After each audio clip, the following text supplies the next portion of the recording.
a minha geração. Este país também é para novos e é por isso que temos em estúdio um jovem luso-americano. Nasceu na Califórnia, mas viveu quase toda a vida em Portugal.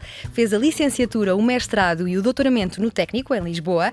É doutorado em Ciência Computacional, na área de Segurança de Redes de Telecomunicações, cofundador e presidente da Anchorage Digital, fintech que criou recentemente o Anchorage Digital Bank, o primeiro banco de criptomoedas aprovado a nível federal nos Estados Unidos. Há 7 anos que tem o objetivo de ler 50 livros por ano e cumpriu o objetivo em 4 desses 7 anos. Foi pai há pouco tempo e quer contratar engenheiros em Portugal para expandir a empresa que fundou. Diz que o seu português não está tão escorreito como esteve em tempos. Vamos confirmar se é assim. Diogo Mónica, muito bem-vindo. Obrigado. Diz-me lá, onde é que vais recrutar os engenheiros? Ao Técnico? A todas as universidades. Portanto, neste momento temos um foco muito interessante no Porto, que acabou por ser interessante, embora eu tenha feito educação em Lisboa, mas no Técnico, na FEUP, Aveiro, temos engenheiros em Braga. Portanto, onde eles estiverem no país, agora com o regime remoto, não interessa bem a localização ou a universidade. Mas achas que o Técnico foi uma boa escola? O Técnico foi uma ótima escola, diverti-me muito e eu acho que deu uma capacidade que eu precisava, que é não ter medo de nada e saber que o esforço leva uma pessoa a conseguir alcançar aquilo que quer. E, portanto, foi basicamente essa a capacidade que o Técnico me deu. Em termos de valências que me ajudaram profissionalmente, uma pessoa apanha essas sozinha. É que parece que gostas mesmo muito do Técnico, porque passaste lá licenciatura, mestrado e doutoramento. Quais é que são as mais-valias de estudar no Técnico? Tiveste bons professores? Tive bons professores, foram professores que me introduziram muito à carreira que acabei por seguir. Eu desde muito cedo gostava de segurança informática, portanto sempre tive um bocadinho a afinidade a esse tipo de tópico, e no Técnico havia muito talento nessa área, e o conhecimento que havia, na altura em que eu entrei não havia cursos especificamente na área de segurança, que eu já, mestrados em cibersegurança, doutoramentos em cibersegurança, portanto eu segui aquilo que era mais próximo, que na altura era redes, e depois mais tarde em sistemas distribuídos no doutoramento, e portanto sempre tenho seguido essa forma. Mas acho que as universidades em geral dão-nos a rede, dão-nos a capacidade de aprender e dão-nos possivelmente a ambição. E portanto esses são os 3 maiores objetivos, muito mais do que o conhecimento específico. Lembras-te como é que fizeste a decisão de estudar no ensino superior? O que é que tinhas em mente que querias vir a ser? Infelizmente não houve decisão, porque foi decidido por mim. A minha família tem esta característica interessante de toda a gente tem um doutoramento. A minha mãe tem um doutoramento, o meu cunhado tem um doutoramento, o meu pai tem um doutoramento. O cão do meu pai chama-se Doc. E, portanto, lá em casa sempre houve este entendimento implícito e explícito que o único caminho para um filho do meu pai seria ter um doutoramento, e portanto nunca foi uma opção minha. Mas em engenharia, eu perguntava até antes de entrar no ensino superior, quando escolheste a licenciatura, já sabias que era engenharia? O meu pai era doutorado no Técnico, o meu pai era professor de universitário, publicou livros em engenharia de redes, uma cadeira que ensinou, e portanto sempre quis seguir os passos desde muito cedo. Então tens o Técnico no ADN, nas veias. Tenho, e o meu pai ensinou-me a programar aos 12 anos, e portanto a partir daí nunca mais voltei para trás. Pois, eu ia perguntar se eras uma criança nerd, mas já acabaste de responder. Como é que eram as tuas brincadeiras? Nunca chegaste a pensar como eu quando era pequena, lembro-me de pensar, será que, porque é que não inventam uma máquina de fazer dinheiro? Imprimíamos as notas e éramos todos mais felizes, não é?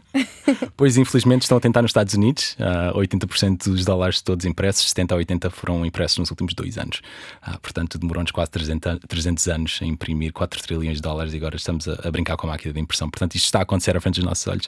Mas no meu caso, muitas das coisas que eu fazia era, por exemplo, ajudava o meu avô, criava um programa em Windows na altura para gestão de contactos, ou criava um programa engraçado para partilhar com os meus colegas na escola, ou para tomar conta do rato e do ecrã na escola para as pessoas não conseguirem entrar nos computadores. Portanto, havia sempre uma série de coisas que podíamos fazer que brincávamos. Então, mas brincavas já muito ao computador, não é? Sim, desde muito cedo.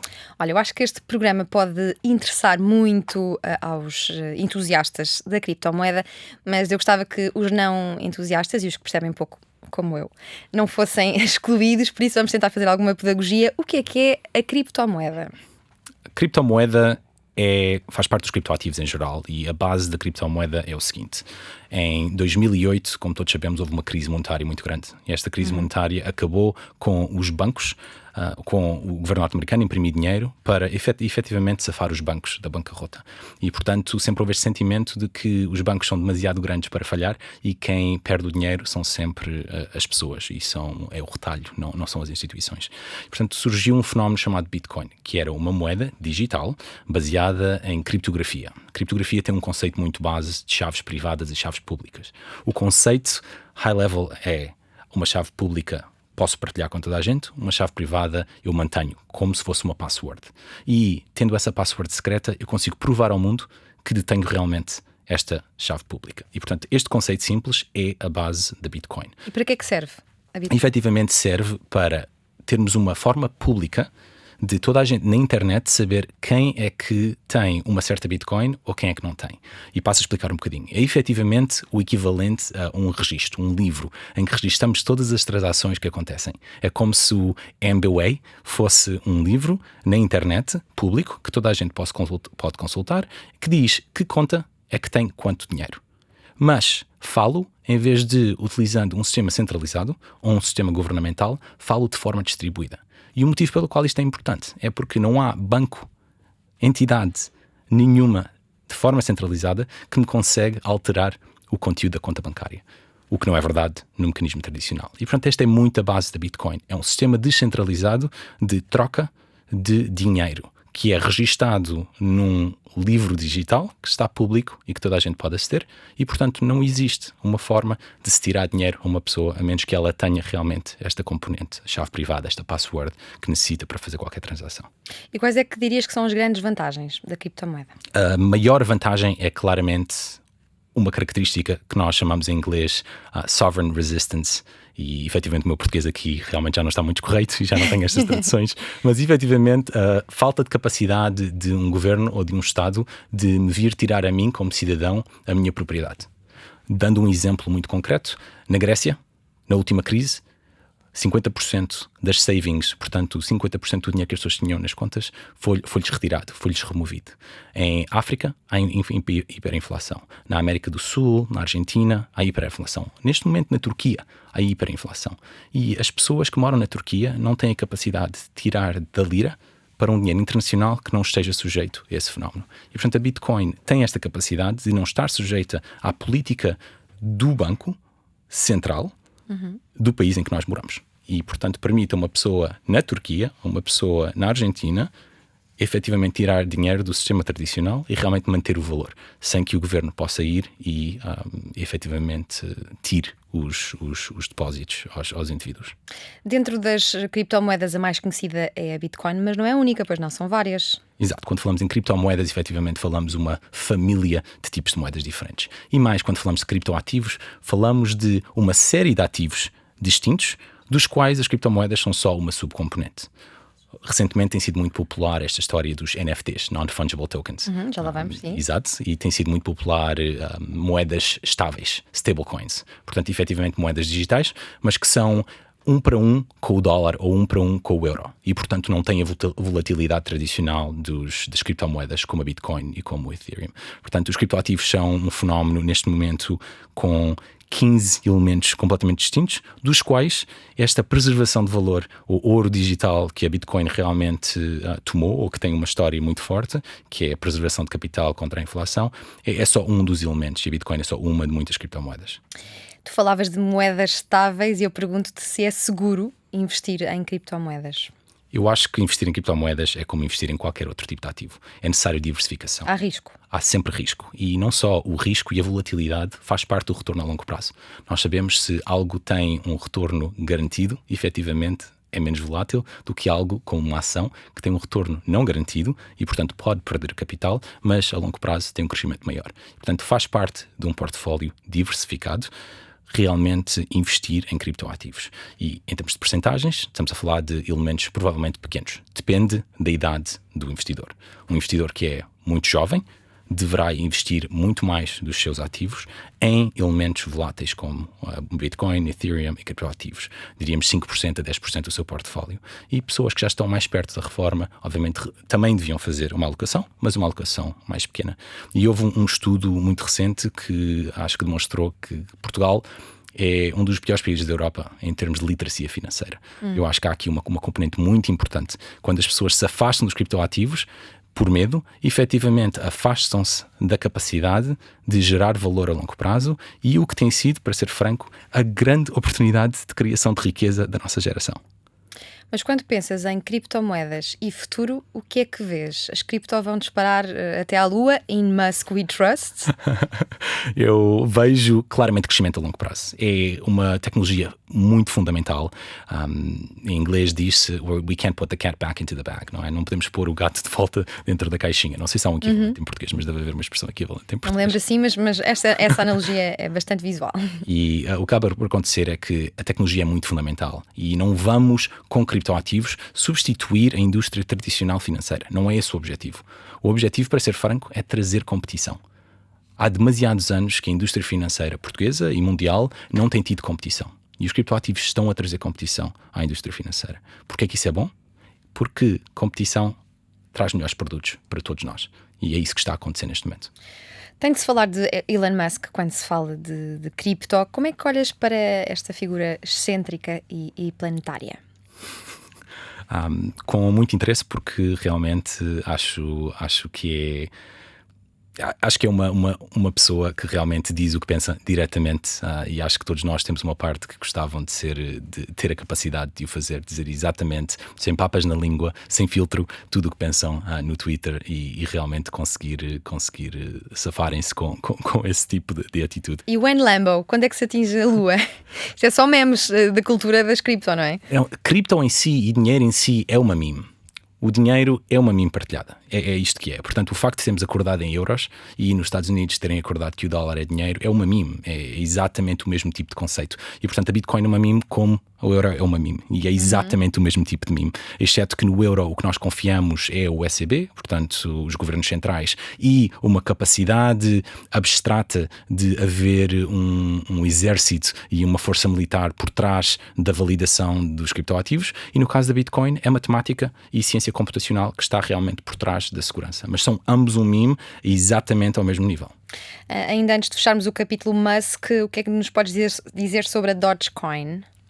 Há muitos criptoativos que são basicamente feitos para serem memes, mas de forma equivalente temos o AMC e temos todas estas stocks que também aconteceram há muito recentemente, no ano passado, que houve estes booms em que as pessoas em geral efetivamente agregam-se à falta de um fenómeno, no caso da Dogecoin, o facto de ser um cão, e há agora uma série de dogcoins que são o que chamamos selling points, portanto são coins e moedas que as pessoas têm alguma afinidade e estão dispostas a pôr uma pequena fração da sua riqueza, mas ao ter milhões e dezenas de milhões de pessoas a pôr uma pequena fração numa criptoativo só porque é um cão, faz com que o preço suba muito rápido, e portanto é esse o fenómeno que estamos a observar. Avancemos então firmemente na pedagogia e no serviço público para falarmos de NFTs. O que é que são NFTs e porque é que valem dinheiro? Os NFTs, efetivamente em inglês, são Non-Fungible Tokens, e o motivo pelo qual fazem dinheiro ou valem dinheiro é porque demonstram a belonging, a pertença a um certo tipo de grupo. E, portanto, a forma como talvez fizesse esta analogia era o seguinte: eu, quando sou fã de um clube de futebol ou quando sou fã de um clube de NBA, eu compro a camisola e gosto de mostrar a camisola, ou compro os cromos, ou compro as cartas, ou sou fã dos Pokémons, Ou dos Tazos. os Tazos. Portanto, há uma série de coisas que, ou como seres humanos, nós colecionamos, como caricas, porque é que faz sentido fazer coleção de caricas, ou coasters, ou o que seja, selos. Portanto, coleciona-se Cartas tudo Magic. um bocadinho. Porque temos cartas Magic, temos uma necessidade de ser indivíduos. Como seres humanos temos uma necessidade de individualidade e de mostrar a nossa individualidade através dos nossos hobbies, através daquilo que gostamos e daquilo que não gostamos. Os NFTs são efetivamente uma membership digital. Portanto, eu consigo comprar algo que prova ao mundo que eu realmente gosto de X ou de Y. A título de exemplo, eu posso comprar o primeiro afundanço do Michael Jordan.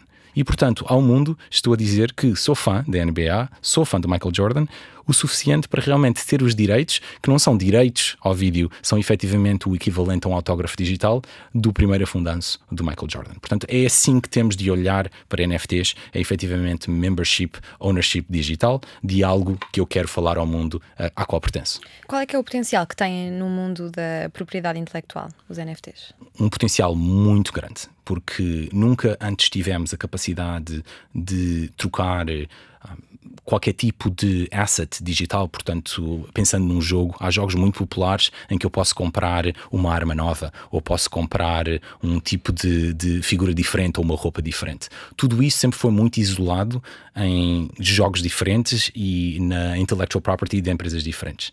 Os NFTs efetivamente criam uma plataforma comum que permite a mim, como indivíduo, efetivamente obter os direitos sobre esse tipo de objeto e trazê-lo para qualquer tipo de ambiente que realmente que se faça parte da mesma plataforma. Há aqui uma capacidade gigantesca em termos de mercado e em termos de todos os tipos de use cases.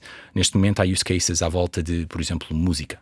Eu sou um artista e quero financiar a minha música, e eu, como Diogo Mónica, conheço um artista que é muito pouco conhecido e quero efetivamente ter ganho se escolher artistas que vão ser muito populares no futuro. E, portanto, eu investiria num NFT que é efetivamente uma música de um artista desconhecido e, portanto, mais tarde, à medida que o artista se torna mais conhecido, eu realmente tenho algo de valor. Portanto, tenho este NFT, tenho esta capacidade, esta credibilidade e esta ownership sobre esta música inicial. Portanto, há uma série de métodos diferentes em que podemos aplicar NFTs. E qual é que é o NFT mais valioso que tu tens?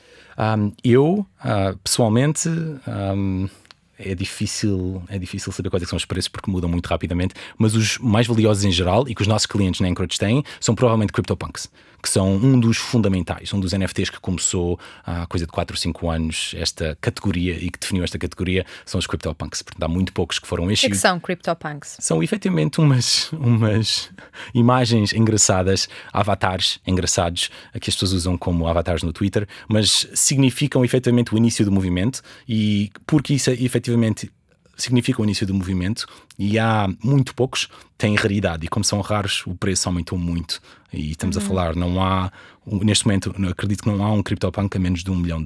Portanto, não se consegue comprar um destes CryptoPunks a menos de $1 milhão. Olha, as criptomoedas e a blockchain aparecem muitas vezes associadas, mas não são a mesma coisa. Consegues fazer-nos aqui uma distinção? Sim, a blockchain é efetivamente a tecnologia que as criptomoedas utilizam para consenso e para ter transparência relativamente a quem é que é dono de cada criptoativo. Portanto, é uma tecnologia. Como é que esta tecnologia blockchain pode contribuir para um mundo mais justo? Transparência. As blockchains são baseadas neste conceito core de transparência. Eu, ao ter transparência a todo o mundo de quem é que é o dono desta Bitcoin e quem é que é o dono daquela Bitcoin, sem ninguém, sem nenhuma entidade centralizada me conseguir dizer o contrário, faz com que tenhamos criado uma primitiva muito forte em termos de transparência. E esta primitiva permite-nos, obviamente, definir quem é que é o dono da Bitcoin, quem é que não é o dono da outra Bitcoin, mas também nos permite ter transparência sobre qualquer outro tipo de ativos no mundo real ou no mundo digital. E achas que terá potencial para ser usada nos dados de saúde? Sim, mas não com a tecnologia atual. A tecnologia atual não tem capacidade de cifra ou de anonimidade. Existem muitas blockchains novas, realmente, que estão a ser criadas com esse objetivo, mas ainda não estamos ao nível tecnológico que nos permita pôr dados privados e secretos diretamente acessíveis ao mundo. Quanto tempo é que vês que isso pode ir a acontecer? Eu acho que há criptoativos neste momento e blockchains em 2022 com as capacidades técnicas para realmente ter dados disponíveis na blockchain de forma digital, mas com a capacidade de anonimizar e só de anonimizar para realmente as entidades competentes. Portanto, existem projetos muito interessantes, um deles chamado Oasis, em que efetivamente o que eles fazem é a descodificação dos genes e DNA e apresentam às pessoas realmente quais é que são os riscos relativamente ao DNA das pessoas de forma indivíduo, mas põem-no na blockchain. Portanto, eu tenho direitos ao meu DNA e aos meus dados sem mais ninguém ter direito a esses dados. E eu permito que uma empresa realmente use esses dados para me dizer coisas únicas sobre o meu DNA, mas eles não têm ownership, portanto não realmente detêm os dados eles próprios. Nós recentemente vimos um país a adotar a Bitcoin como moeda oficial. El Salvador tornou-se o primeiro país do mundo a adotar a Bitcoin como moeda oficial, mas esta nova lei aplica-se apenas à Bitcoin e exclui qualquer outra criptomoeda. Porquê? Porquê que é assim? Porque a Bitcoin é a primeira e é que tem efeitos de rede mais fortes. Simplesmente isso. Portanto, começámos com um criptoativo, que é uma criptomoeda chamada Bitcoin, que é muito conservadora.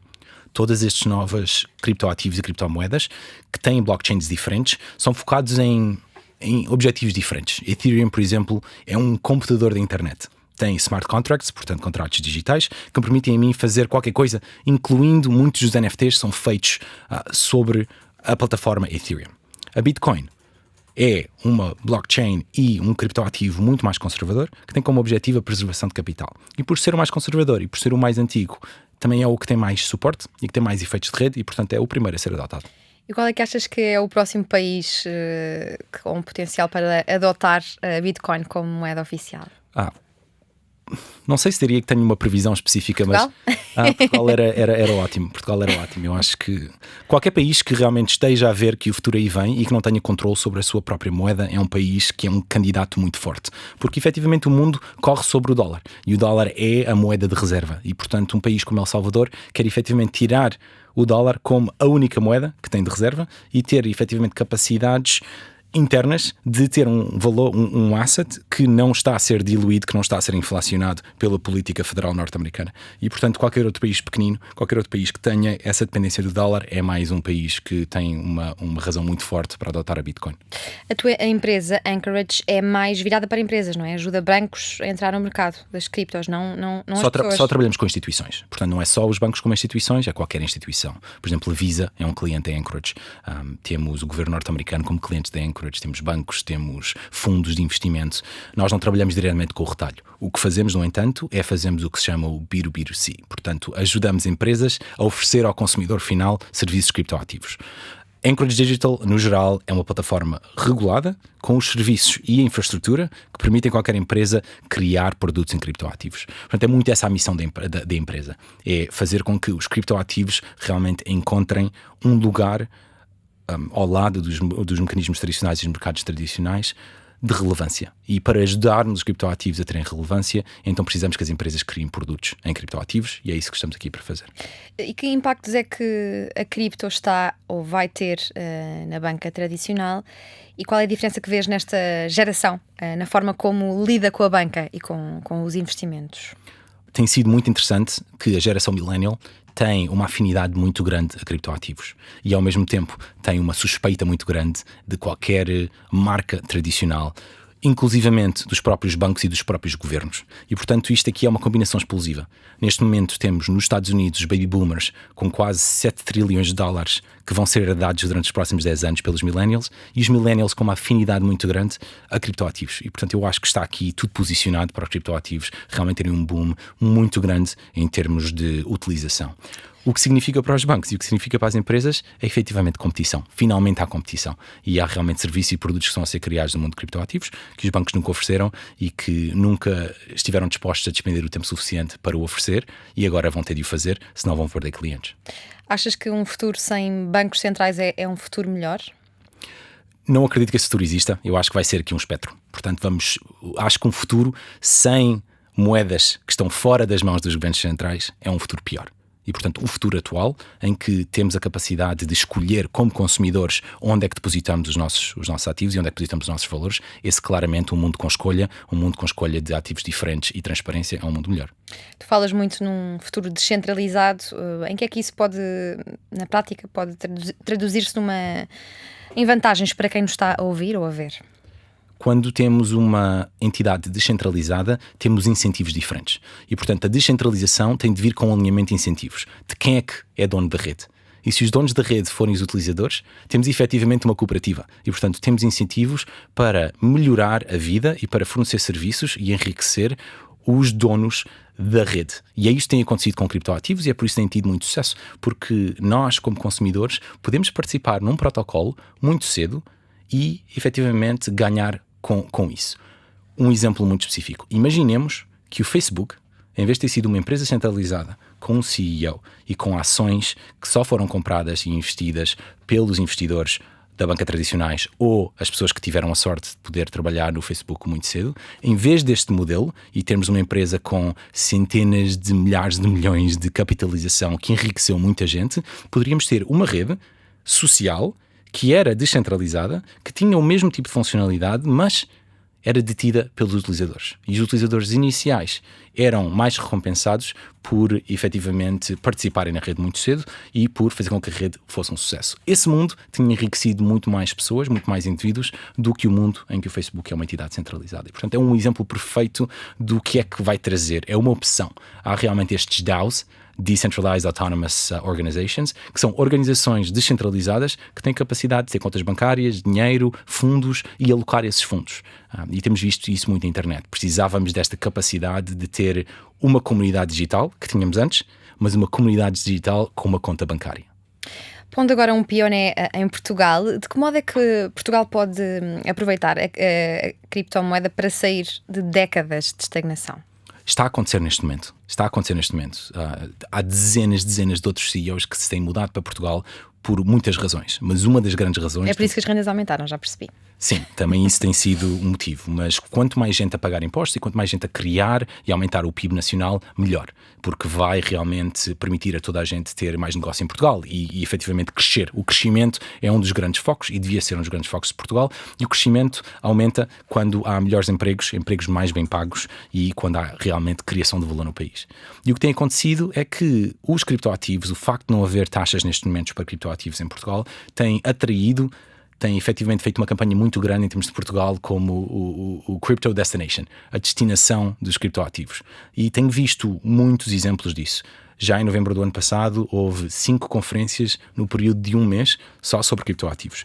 E conferências que trouxeram dezenas de milhares de pessoas ao país para falar deste fenómeno e que realmente viram um Portugal brilhante, que fala inglês com muito talento, com uma capacidade enorme de ter um reconhecimento ou ter um lugar muito importante neste tipo de novas economias digitais, para as quais não precisamos de investimento capital, não é metalurgia, não é carvão. Mas deviam ou não ser taxados os criptoativos? Deviam ou não pagar impostos? Eu acho que, em geral, os criptoativos deviam ser taxados e hão de ser taxados. Mas, num mundo em que todos os outros países taxam criptoativos, é muito único não o fazer. E, portanto, o que temos de olhar é quanto é que vai aumentar o PIB nacional por trazermos estas pessoas e trazermos estas empresas para o país, porque não há competição no mundo neste momento. Não há realmente muitos outros países que não taxem criptoativos. E, portanto, há aqui uma vantagem muito clara em termos de posicionamento. Uma pessoa sabe que quando gasta dinheiro em marketing não é boa vontade. É marketing porque o marketing realmente funciona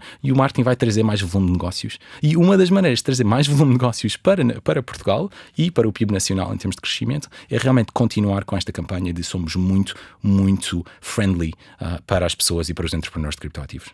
E o que é que achas que as criptomoedas podem fazer pelos mais pobres e vulneráveis? Um dos grandes aspectos no qual eu, quando digo que os criptoativos estão a trazer competição aos bancos, é exatamente no aspecto de underbanked. Há 1 bilhão de pessoas no mundo que não conseguem criar uma conta bancária porque não fazem dinheiro, não geram receita para os bancos. Nunca vão ter depósitos suficientes, nunca vão usar cartões de crédito, talvez nunca vão comprar uma casa e, portanto, nunca vão ter acesso e não vão ter os tipos de serviços adicionais nos quais os bancos fazem dinheiro dos consumidores. Portanto, há 1 bilhão de pessoas que não têm acesso a mecanismos bancários. E os criptoativos não têm qualquer tipo de barreira de entrada. Qualquer pessoa com um telefone digital e um telemóvel consegue instalar uma aplicação, ter uma wallet e realmente ter dólares e conseguir reter valor e conseguir investir valor. Portanto, eu acho que os criptoativos têm uma capacidade brutal para trazer o bilhão de pessoas que não têm contas bancárias e não fazem parte do sistema financeiro para o sistema financeiro. Como é que um movimento de cypherpunk e antissistema, como era também a internet inicialmente, se pode manter independente perante uma adoção em massa? Infelizmente eu não sei a resposta a essa pergunta e não sei se será um objetivo que queremos. Portanto, realmente os cypherpunks são muito, e este tipo de sentimento anti-governo foi muito por onde os criptoativos vieram e realmente a inserção inicial. E eu acho que há necessidade de uma meme e há necessidade de uma de um fervor quase religioso para criar uma moeda do zero. Existe, é necessário, é uma das coisas que é necessário. E na realidade a Bitcoin pode ser vista como uma religião. Temos um profeta, que ninguém sabe quem é, Satoshi Nakamoto, que criou uma moeda que realmente uma pessoa precisa acreditar para acreditar no valor que tem, e isso efetivamente foi propagado pelo mundo todo. E portanto é efetivamente uma religião, e é necessário estes elementos de religião e estas memes para uma coisa deste género fazer bootstrap. Agora que já o fizemos, eu acho que o fenómeno vai ser muito mais massificado e realmente vão haver 15 mil coisas diferentes que criptoativos vão fazer. Não é só sobre preservação de valor, preservação de capital, government resistance, anti-seizure, não. É muito mais sobre NFTs, stablecoins, a geração de yield em DeFi, todos estes fenómenos diferentes estão a acontecer. E portanto eu acho que vai sempre ser uma minoria das pessoas que vêm para os criptoativos, porque os criptoativos estão a tornar-se commonplace. Portanto. Falavas agora de DeFi, de Decentralized Finance, ou finanças descentralizadas. Qual é que é a relação com as criptomoedas? DeFi é efetivamente duas coisas, mas é a criação de primitivas financeiras no topo destas blockchains usando smart contracts. Porquê que queremos isto? Bom, queremos isto porque, como dissemos, há muitas pessoas, quase 1 bilhão de pessoas, que não têm acesso aos mecanismos financeiros tradicionais. E, portanto, não têm acesso a uma conta bancária de savings. Não podem gerar 1%, ou 10%, ou 5% sobre os seus dólares ou sobre os seus euros, porque, número 1, não têm uma conta bancária para o fazer, número 2, não têm acesso a esse tipo de serviços. Decentralized Finance, efetivamente, recria os serviços financeiros sobre estas plataformas digitais como a Ethereum, e portanto permite acesso a mecanismos financeiros diferentes. E agora, como é tudo programável e como é tudo em blockchains acessíveis à internet, tem criado até sistemas financeiros novos e portanto produtos financeiros que nunca existiram no passado, mas que podem ser agora criados. E portanto muito interesse também está aí no futuro do que é que conseguimos mais fazer com este tipo de nova tecnologia. Mas para que esse futuro esteja mais próximo e possa acontecer, era preciso aumentar drasticamente a literacia financeira dos portugueses. Não gostavas de criar uma escola de literacia financeira por cá? Escola de literacia financeira, não sei em que modelo é que isso seria. Eu acho que as universidades neste momento, há muitas cadeiras que deviam ser substituídas por literacia financeira. Já está a acontecer? Já está a acontecer em certos aspectos, em certos sítios, e há realmente mais e mais material online em que as pessoas podem consumir. E muitas das empresas, como nós, que estão neste espaço, fazemos muito investimento em literacia financeira e em criar materiais que as pessoas possam realmente consumir. Mas concordo claramente com o sentimento, é necessário mais literacia financeira. Mas talvez o dissesse da seguinte forma: não é literacia financeira no modelo tradicional em que as pessoas pensam literacia financeira. Portanto, não é qual é que é a diferença necessariamente, além do básico, mas modelos complicados de discounted cash flow, ou de previsão de valor de ações, ou de quais é que são os tipos de bonds diferentes pelo mundo fora, ou memorizar os aspectos diferentes de retorno de tipos de bonds diferentes na Europa e em Portugal. Não, é uma literacia financeira mais básica que ensina o seguinte: ensina a diversificação, ensina a não ter medo deste tipo de investimentos, mas ensina as pessoas a investir, número 1, a não deixarem o dinheiro no banco, porque neste momento é um anti-investimento. O dinheiro no banco, com a inflação, está a valer menos no final do ano, quase nos Estados Unidos 7%, menos 7% no final do ano do que estava a valer no início do ano. E, portanto, neste momento, ter o dinheiro no banco é perder 7% nos Estados Unidos do seu poder de compra. E, portanto, a literacia financeira é mais sobre este facto, sobre o facto de diversificação e depois, obviamente, para apontar para recursos, fazer com que as pessoas possam aprender sobre os investimentos específicos. E, portanto, sobre todas as áreas, mas especificamente diversificação. E eu acho que um dos grandes problemas neste momento é que as pessoas acham que o dinheiro no banco é dinheiro seguro e é realmente o oposto. Estão a ser roubados 7% ao ano. Acreditas que o de flippening é possível? E agora deixa-me fazer aqui também alguma pedagogia. Quando a capitalização do mercado da Bitcoin for ultrapassado pela capitalização do mercado da segunda moeda mais valiosa, já aqui falaste, a Ethereum, acontece o de flippening, que é uma troca com happening. Achas que é possível? Sim, claramente possível, e vai acontecer dentro em breve. A Bitcoin, em breve? Sim, durante os próximos 3 a 5 anos é muito fácil de ver a Bitcoin não ser a moeda com o maior mercado de capitalização, ou a maior capitalização do mercado. É muito claro. A Bitcoin tem-se movido mais devagar, tem menos use cases e vai continuar sempre a existir e vai continuar sempre, provavelmente, a ser a maior no seu nicho. Mas temos redes com efeitos de rede, blockchains novas com efeitos de rede muito grandes que estão realmente a ter muito mais capacidade de inovar e, portanto, eu acho que em breve teremos um flippening, dependendo do que é que acontece do macro, no ambiente macro, não é? A Bitcoin é um asset mais seguro e, portanto, dentro das criptoativos e, portanto, as pessoas vão para Bitcoin quando há muita volatilidade e muita incerteza e as novas criptomoedas são um asset mais de capital de risco e, portanto, as pessoas apostam muito quando realmente há uma política de expansão monetária e o dinheiro é fácil. E em que ano é que achas que um Satoshi vai equivaler a $1? E atenção, malta que nos está a ouvir, que Satoshi não é uma peça de sushi, já que falaste do Satoshi Nakamoto, que criou a Bitcoin, o profeta, e hoje em dia Satoshi é um átomo da Bitcoin, uma unidade indivisível, equivale a 0,00001% de uma Bitcoin. Nunca pode haver transações inferiores a um Satoshi, é então a fração mais pequena de uma Bitcoin. Em que ano é que pode vir a equivaler a $1? Eu acho que durante os próximos 30 anos era uma aposta interessante. Estaremos cá para o ver. E eu acho que talvez valha a pena dizer que, e não acho que seja porque Bitcoin vai ganhar valor relativamente a todas as moedas universalmente, eu acho que vai ser principalmente porque o dólar vai perder de valor tão significativamente que a Bitcoin realmente, em termos de comparação, vai valer muito mais. E portanto eu acho que o risco aqui é o dólar perder a capacidade de continuar a ser a moeda de reserva mundial e, portanto, perder muito do seu valor e menos a Bitcoin aumentar de valor 1000 vezes. Olha, tu gostas muito de ler, ouvi dizer. Até tens assim um prazo que eu acho bonito e heroico, que é ler 50 livros por ano e já o conseguiste 4 vezes nesses 7 anos em que esse objetivo foi estipulado. Lês muitos livros ligados a esta área ou gostas também de outro tipo de literatura? Sim, normalmente divido em 50, 25, 25. 50% dos livros são livros sobre ou fantasia ou sci-fi, que gosto muito. 25% são livros técnicos, portanto, aprendizagem específica. E 25% são livros mais genéricos, portanto, os livros populares. Digamos, um livro do género Range ou um livro mais sobre ciência popular ou algo desse género. Mas 50, 25, 25. Tu falavas sei que gostas muito do Atlas Shrugged, da Ayn Rand, uma libertária. As pessoas mais de esquerda consideram que é uma libertária que achava que o problema da humanidade era que as pessoas não abraçavam o egoísmo. Concordas com esta análise da obra?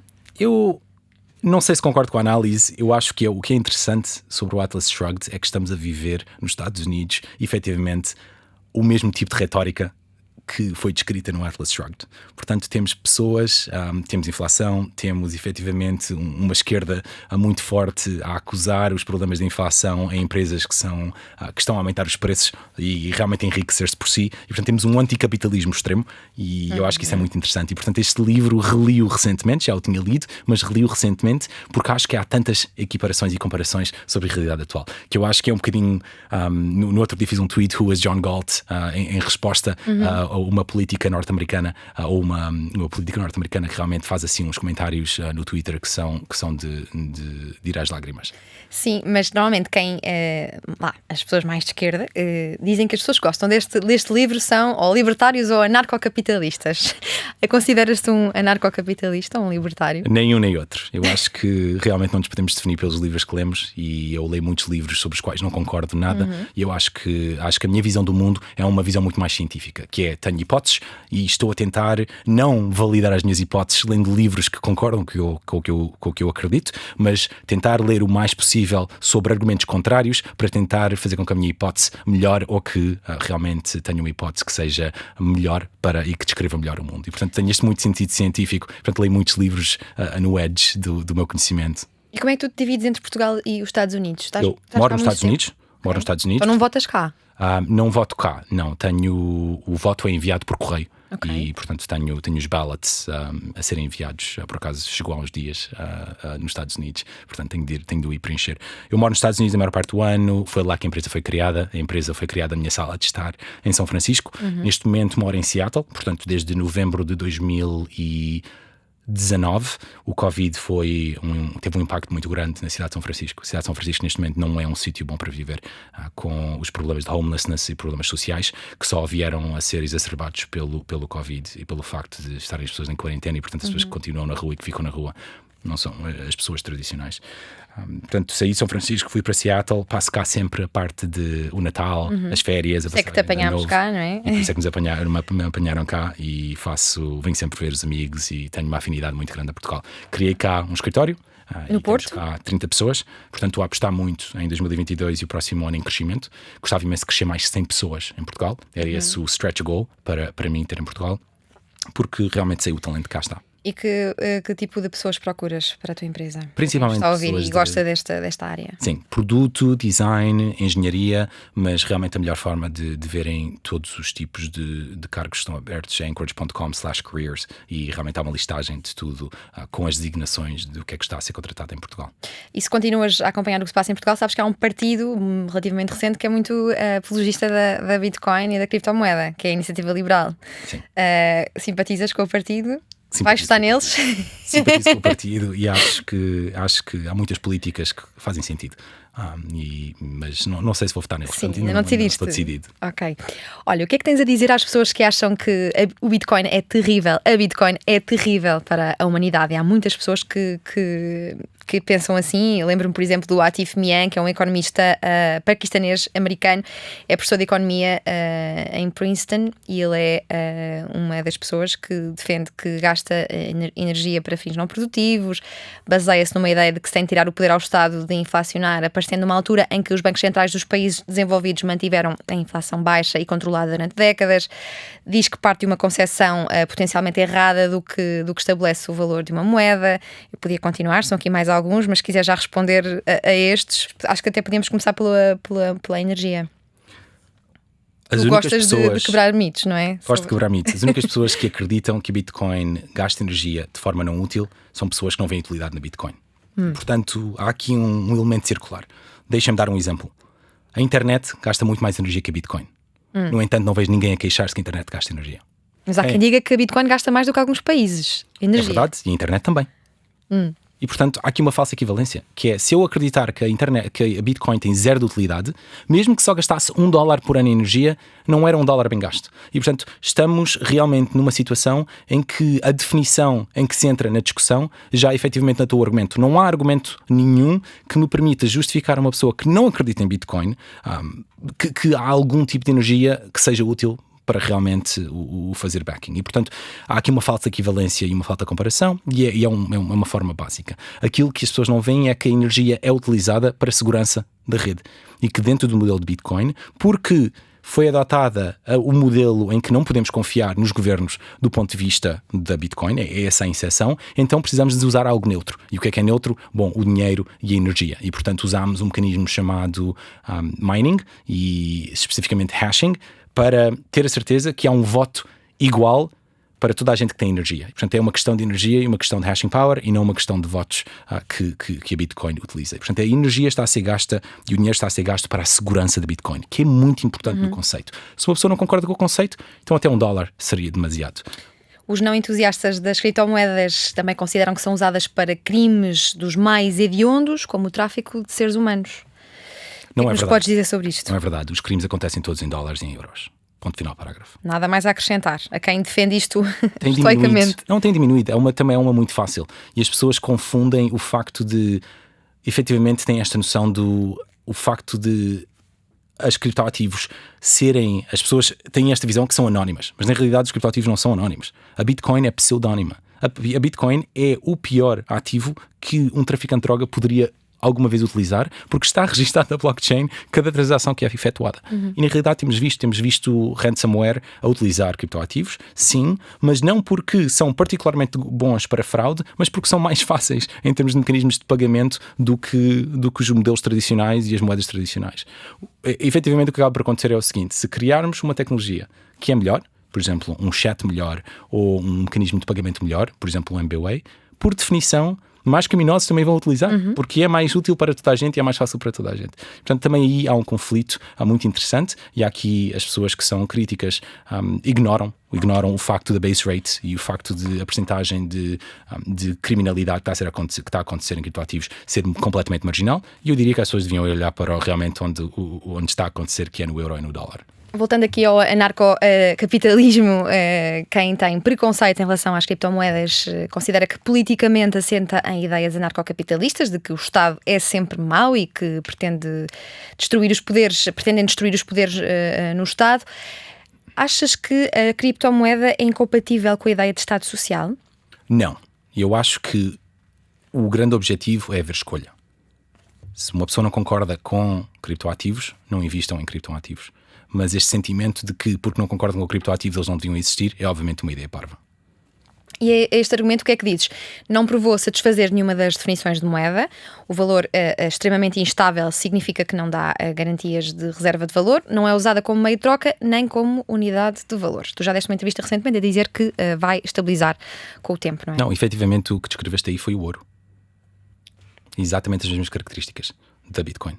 Exceto que é muito mais difícil de ser movimentado e realmente uma pessoa não pode mover 100 milhões de dólares em ouro de Portugal para os Estados Unidos, mas eu posso memorizar 12 palavras e mover 100 milhões de Bitcoin de Portugal para os Estados Unidos. E, portanto, estes já foram tão desmistificados durante os últimos 13 anos que eu acho que é intelectualmente lazy, intelectualmente preguiçoso fazer este tipo de conceitos, porque há realmente livros, artigos, papers sobre este tipo de mitos que podem ser. Mas não esqueças que é uma luta que vais ter que fazer nos próximos anos, porque nem toda a gente está disponível para ler toda a literatura. Claro, eu acho que é menos uma luta, é uma luta que eu não luto. O que eu faço é o seguinte: provo porque é que os criptoativos têm utilidade e porque é que realmente nos permitem fazer algo de bom para o mundo que não se consegue fazer de outra maneira, e depois deixo que o resto aconteça. E é isso que tem acontecido.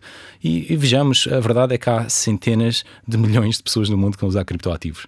A Bitcoin, em 12 anos, 13 anos, criou um ativo com $1 trilhão em termos de valor. Portanto, o sucesso está lá. Não preciso ser eu a fazer a campanha para um ativo que realmente tem tido tanto sucesso, e um mundo que atraiu no ano passado $33 bilhões de investimentos de capital de risco. Portanto, eu não sinto a necessidade de lutar essa luta, porque realmente os resultados são óbvios.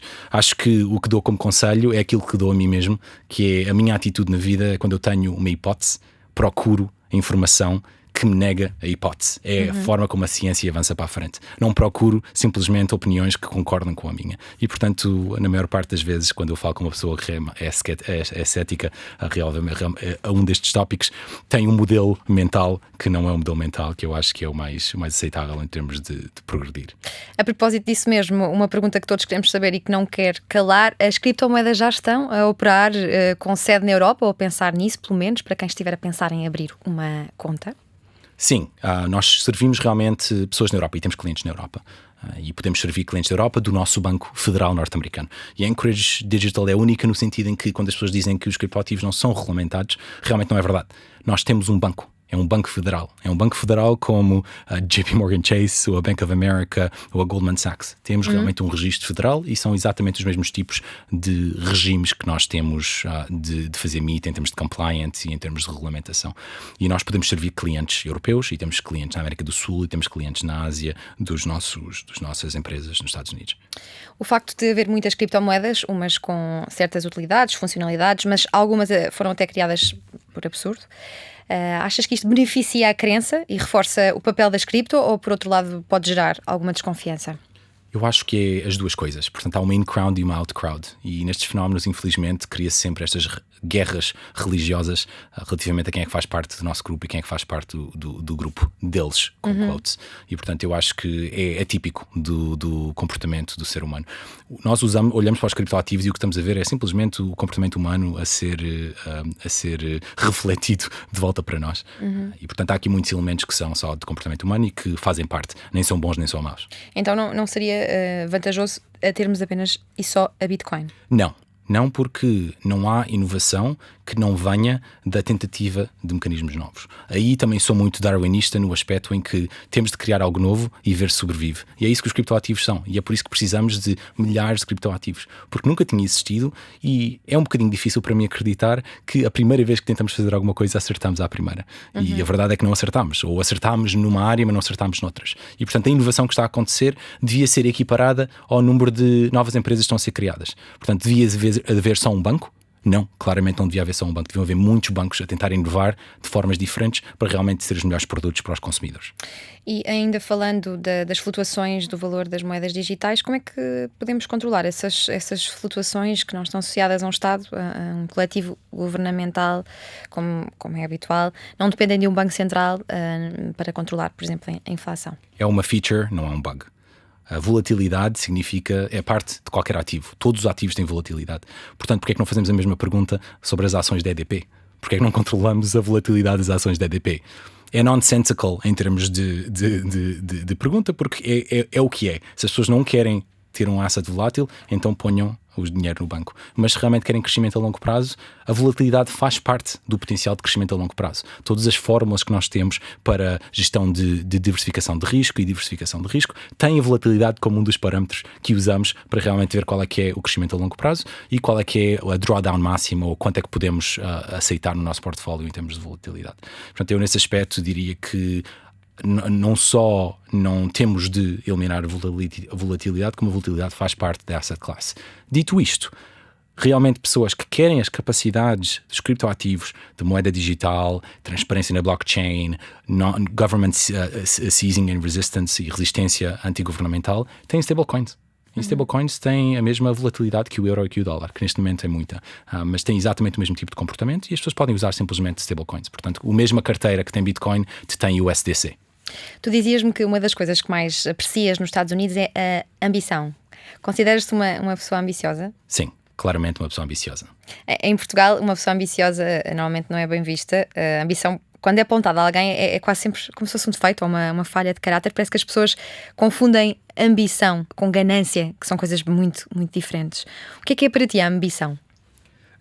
Já agora diria que não só confundem a ambição com ganância, também confundem atingir os objetivos como efetivamente cheating. Portanto, se alguém conseguiu realmente, foi ambicioso e conseguiu alcançar, é porque fez algo mal para o fazer. Portanto, há todos esses elementos culturais que nos Estados Unidos acontecem. E talvez adicionasse mais um, que é uma pessoa tentar e falhar é celebrado nos Estados Unidos. Portanto, quando uma pessoa cria uma empresa e não sucede, é celebrada. E eu acho que isso falta muito em Portugal. Para mim, a ambição é, de forma muito simples, eu quero criar produtos e serviços, quero criar coisas que não tenham existido antes e quero me divertir a fazê-lo.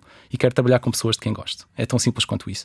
E desde que o esteja a fazer, o que eu quero para mim, para me medir por mim mesmo, há uma forma de medir contra a realidade, que é a forma mais óbvia, que é ao criar um produto, as pessoas estão dispostas a pagar pelo produto ou não. E quantas pessoas é que estão dispostas a pagar pelo produto. Portanto, para mim a ambição é uma ambição de criar algo inovador no mundo e medir-me com esta hockey stick ou com este tipo de comparador, que é quanto é o volume de negócios, quanto é que é a dimensão da empresa, que é uma das formas reais que temos de realmente medir progresso. Porquê é que achas que falta ambição aos portugueses? Culturalmente eu acho que as características que temos, criámos um sistema em que realmente, como disseste, a ambição não é vista com bons olhos. E como a ambição não é vista com bons olhos, uma pessoa só temos duas opções: ou a escondemos e trabalhamos em Portugal, ou então saímos de Portugal. E onde é que eu moro há 11 anos ou há 12 anos? Nos Estados Unidos. E portanto podemos ver qual foi a aposta, qual foi o outcome que eu acabei por fazer. Os portugueses ambiciosos que nos estão a ouvir, achas que devem esconder a ambição? Eu acho que não. Eu acho que também estamos num Portugal muito diferente de quando eu saí há 12 anos. E parte do motivo pelo qual tenho vindo de forma muito forte e tenho feito uma campanha muito forte de contratação em Portugal é porque também quero efetivamente corrigir alguma das coisas ou ajudar a corrigir algumas coisas. Não tenho qualquer tipo de influência para mudar por mim mesmo, mas posso ajudar as coisas a movimentarem-se, nem que seja um centímetrozinho um bocadinho mais para a frente. E tenho as minhas campanhas pessoais, por exemplo, a parte de equity. Todas as pessoas que trabalham para uma empresa deviam ser donas de um pedaço da empresa. Porque a riqueza é criada com termos assets e não com salário.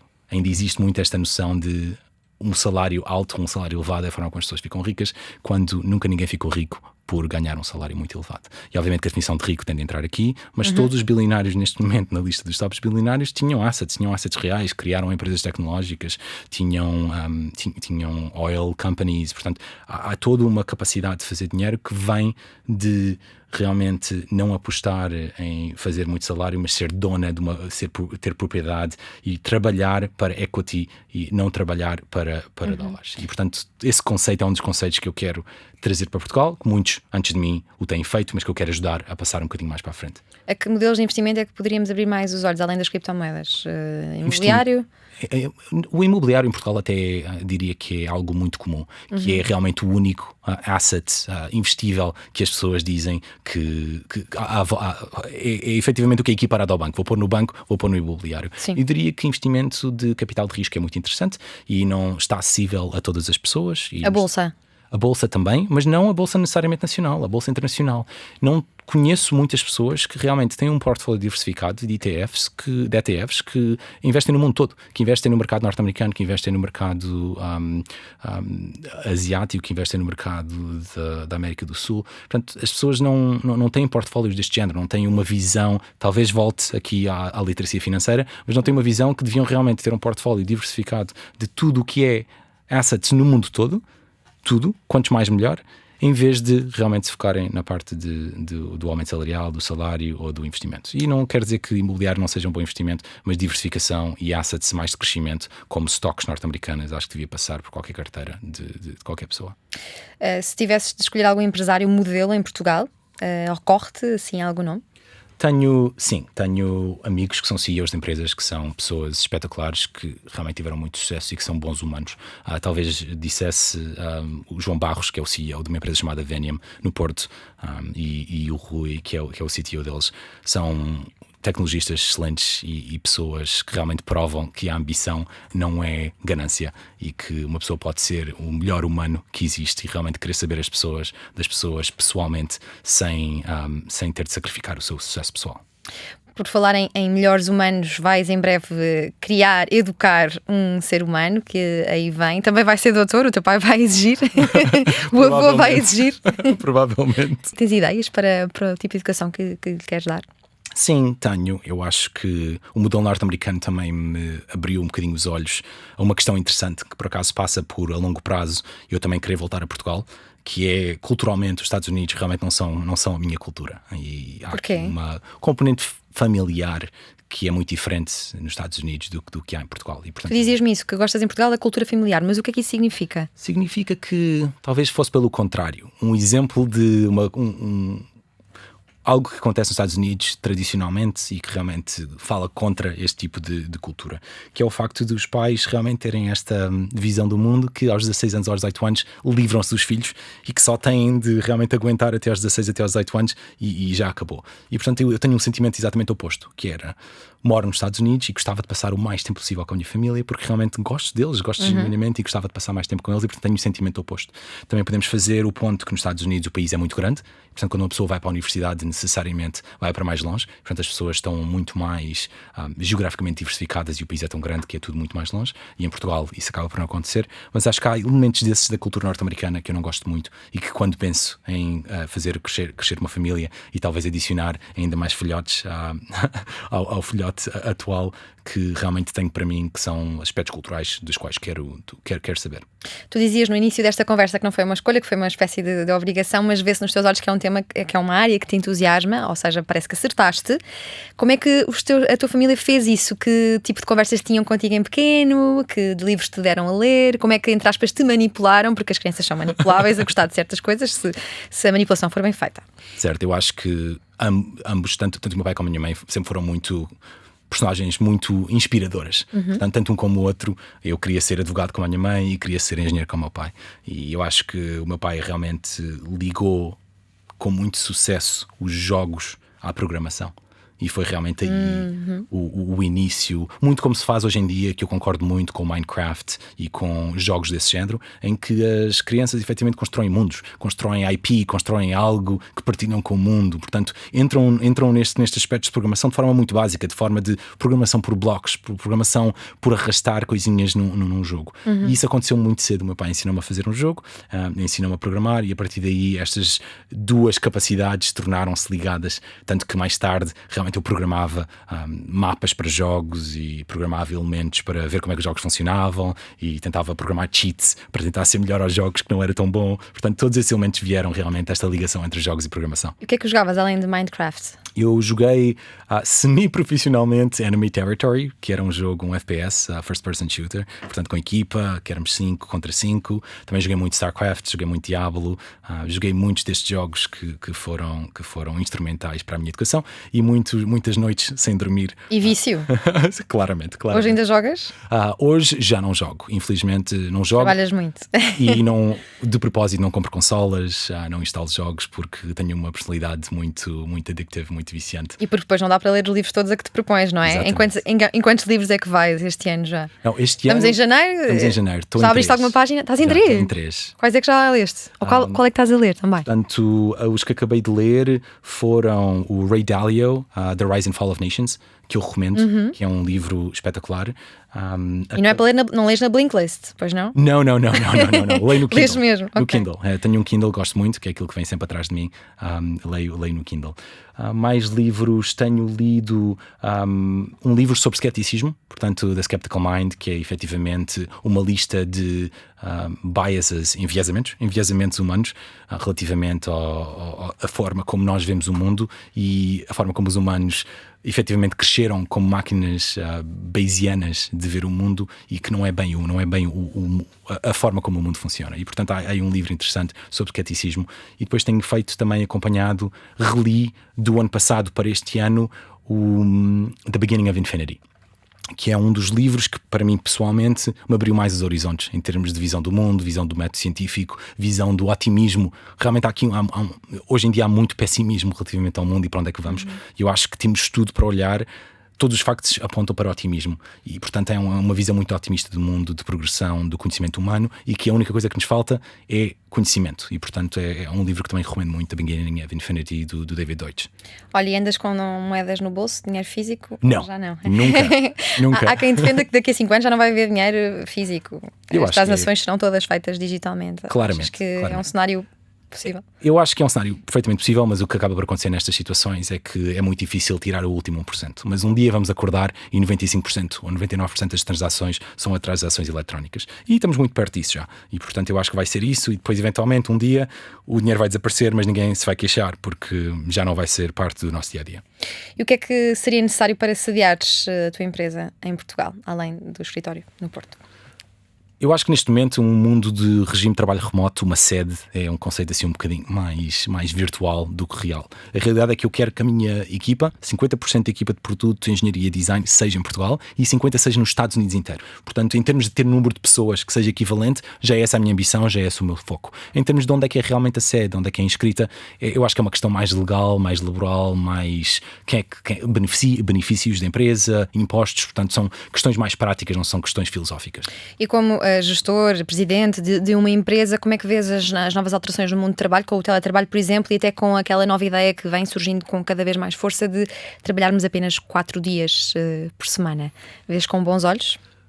Comecemos pelos 4 dias por semana. Eu li os livros a favor e também li os livros contra. Neste momento estou com uma posição cética relativamente aos 4 dias por semana. Porquê? Porque eu acho que continua a ser muito prescritivo. Eu acho que o problema dos 4 e dos 5 é que 4 e 5 são números arbitrários. Eu acho que há aqui uma componente... Já foi 6. Já foi 6. O Fordismo que entrou. Exatamente. É um Mas eu modelo. acho que é um modelo arbitrário. Eu acho que sou muito mais proponente de um modelo de trabalho que está diretamente relacionado com o tipo de trabalho das pessoas. Se as pessoas querem trabalhar 4 horas de manhã e 4 horas à noite, trabalhem. Se as pessoas querem tirar segunda e terça-feira e depois trabalhar nos outros dias aos fins de semana, trabalhem. Se as pessoas querem trabalhar 4 horas por dia, mas todos os dias, ao sábado e ao domingo, trabalhem. E portanto acho que não há...